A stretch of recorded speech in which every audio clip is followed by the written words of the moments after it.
કે શિવમભાઈની કે ભરતભાઈની એની ડેરી ન હોય, ડેરી ગામની હોય.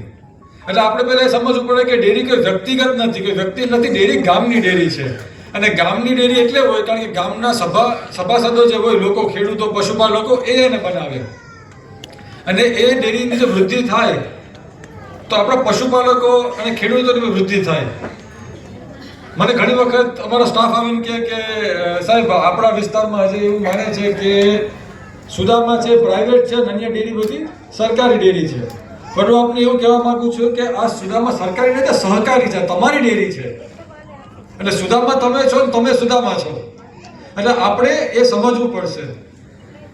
ઘણી જગ્યાએ આપણે આજે એકને એક ગામના અંદર 2-3 ડેરી હોય તો કોઈ ઊંચો ભાવ આપતો હોય, કોઈ અલગ ભાવ આપતો હોય, તો આપણે ત્યાં જ દૂધ ભરાવતા હોઈએ છીએ.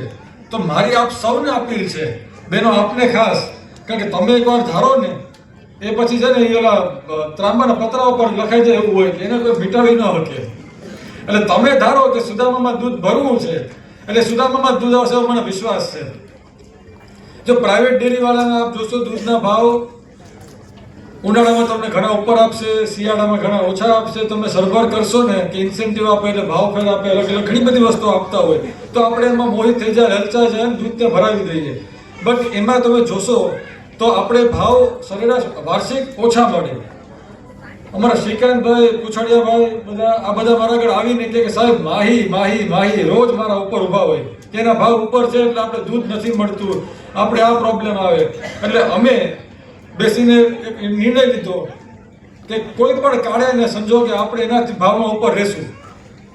તો એ ફરિયાદ બંધ થઈ ગઈ. ઉપર છે આપણે કેટલા ઉપર છે? કોઈ 15 કે કોઈ 20 કે પાકું કરો. હા, આજ દી લગન આપણે ક્યારે એના સમકક્ષ હોય તો પાછળ જતા. આજે આપણે એનાથી 20 પૈસા અથવા 20 રૂપિયા કિલો ફેટે એનાથી આગળ છે. એટલે જે દૂધના ભાવની ફરિયાદો હતી એ આપણે કરી દીધી નાબૂદ. એટલે હવે એ બાનું નથી. જો આપણે સુદામામાં જેટલું દૂધ ભરાવશું એટલું આપણો સંઘ સક્ષમ થશે. સંઘ સક્ષમ થશે તો આપણે સક્ષમ થશું. ભાવ ફેરની બાબત છે તો એમાં પોલિસીના અંદર ઘણા બધા સુધારા કરવાના હતા જે અમે કરી રહ્યા છે. અને 1 જાન્યુઆરીથી એને રોલ પણ કરીશું, બહાર અમે આપણા સમક્ષ મૂકીશું. આજે ભાવ ઊંચો આપવાનું કારણ એ છે કે કોઈ ગ્રાહક કે કોઈ પશુપાલક સુદામામાં 10 દિવસ દૂધ ભરાવે અને પછી ભરાવતો બંધ થઈ જાય તો પણ એને ઊંચા ભાવ મળે. એવું નથી કે 6 મહિના 8 મહિના દૂધ ભરાવે તો એને ભાવ ફેર મળે અથવા એને પ્રીમિયમ રેટ મળે. આજે દરેકે દરેક ગ્રાહકને અને સભાસદને જેટલી વખત દૂધ ભરાવવા આવે એટલી વખત એને ઊંચા ભાવ મળે. એવી આપણી પહેલ રહી છે અને એ પહેલને આપણે જારી રાખીએ એવી આપણી અપેક્ષા છે મને.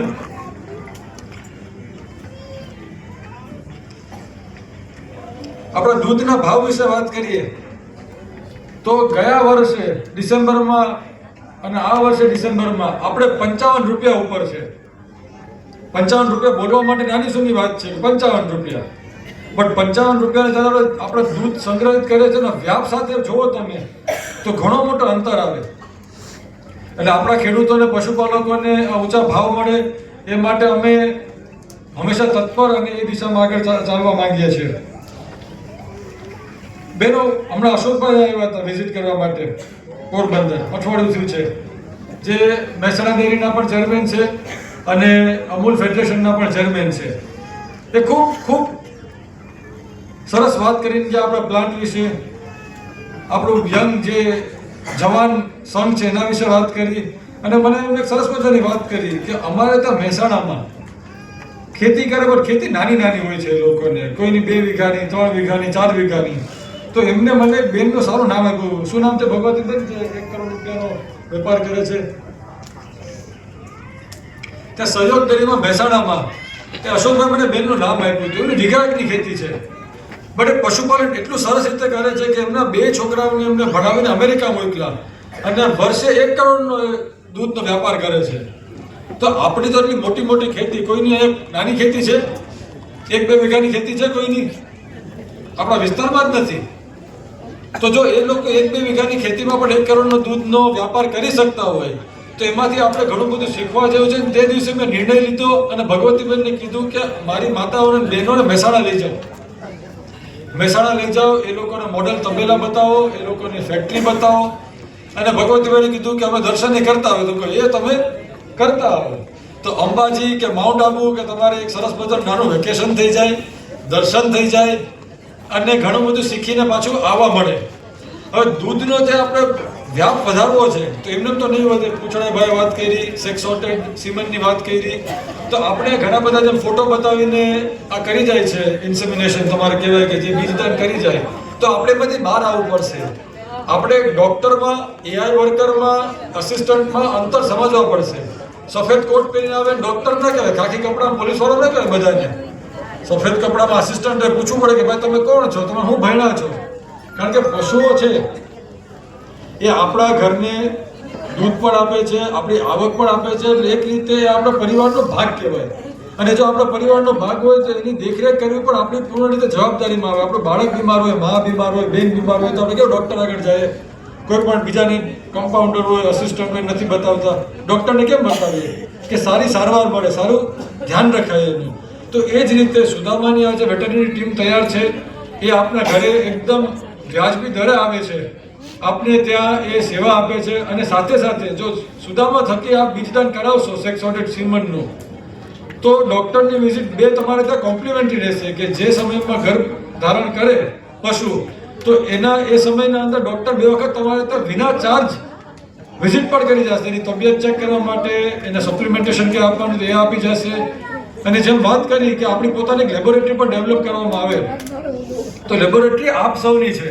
જુનાગઢ કોઈ પ્રાઇવેટમાં અથવા કોઈ સરકારીમાં રિપોર્ટ કરાવવા જાય એના કરતાં આપણે ઘર આંગણે રિપોર્ટ થાય કે આ લોહી લઈ ગયા અને 2 કલાકમાં રિપોર્ટ આવી જાય, 2 દિવસ ને 2 કલાકમાં સારવારમાં બહુ અંતર પડી જાય. તો આપણે આ સેવા ઘર આંગણે આપણે લઈ આવ્યા છે. સાથે સાથે તમારા પશુઓના એક્સરે પણ ત્યાં આવીને પડી જાય એના માટે એક્સરે મશીન પણ આપણી સંસ્થામાં હવે આવી ગયું છે.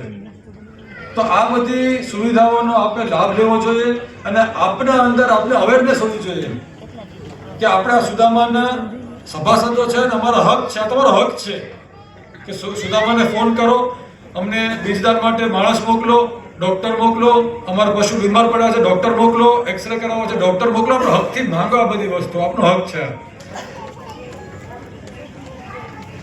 સાથે આપણા જે પશુઓ છે જેમ ખોળની અને વાત કરી તો અમૂલ દાણ જે છે બેલેન્સ્ડ ફીડ છે. તો બેલેન્સ ફીડ એટલે કે જેના અંદર તમારે બધા એને ન્યુટ્રિશન મળી રહે, મિનરલ મળી રહે, ટ્રેસ મિનરલ મળી રહે. પહેલાં જે ડૉક્ટરે વાત કરી પૂછડા સાહેબે કે આ પ્રોબ્લેમ દૂધ ઓછું થાય કે અનેક બીજા પ્રોબ્લેમો ખાય નહીં, તો આ તમને 2 મહિના કે 1 મહિના પૂરતા પ્રોબ્લેમ આવશે. એના પછી આપણો દૂધનો પણ ક્વોલિટી અને ક્વોન્ટિટી વધશે અને પશુઓ પણ તમારે લાંબા ઝાઝા વેતરતા પશુઓ આગળથી લઈ શકશો. એને ચોખ્ખું પાણી, આપણે જે કહીએ કે પાણી પીવડાવો, આપણે 2 વાર કે 3 વાર કે તમે ઢોરને તમારે પાણી કરો, તો એ સિસ્ટમને આપણે બદલવાની જરૂર છે. દૂધ કેનાથી બને? દૂધમાં મુખ્ય વધુમાં વધુ વસ્તુ શું હોય? પાણી હોય ને, પછી ફેટ ને પછી એસએનએફ. તો પાણીમાંથી જે વસ્તુ બને છે એને તમે દિનમાં 1 કે 2 વાર પાણી આપો અને એમાં પછી આપણે દોતા હોય 4 લીટર 5 લીટર પાણી એ આપણે આપવું હોય, પછી એને શરીરને હલાવવાનું હોય. એટલે આપણે જે પાણીએ કરવાની પદ્ધતિની જગ્યાએ એને પાણી સતત મળી રહે 24 કલાક, એને જ્યારે પીવું હોય ત્યારે પીએ, એવી વ્યવસ્થા ગોઠવો તો તમારો દૂધ પણ વધશે. પશુઓને આપણે ટૂંકી હાકરે બાંધી રાખીએ કે દોરીએ બાંધીએ, આ બધાને લીધે પશુઓની જે માનસિક જે કન્ડિશન હોય ને એ નબળી થાય. આપણે વ્યક્તિ તરીકે બહેનો ભાઈઓ કરતા તો ભાઈ તો સ્પ્લેન્ડરને કિક મારીને ગામમાં આટો મારી આવે, બહેનો વધુ સમજી શકે. અને મને ખબર છે કે વાડીમાં આખો દી રહેતા હોય તો એક રૂમના અંદર રહેતા હોય અને બહાર આવ જાવ ન કરતા હોય તો માનસિક રીતે આપણે થોડાક અતંદુરસ્ત રહે ને.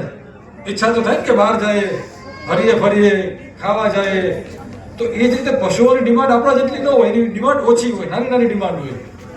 એ લોકોને પશુઓને તમે થોડીક આપણે પહેલાં જેમ ચરવા જતા કે ભાઈ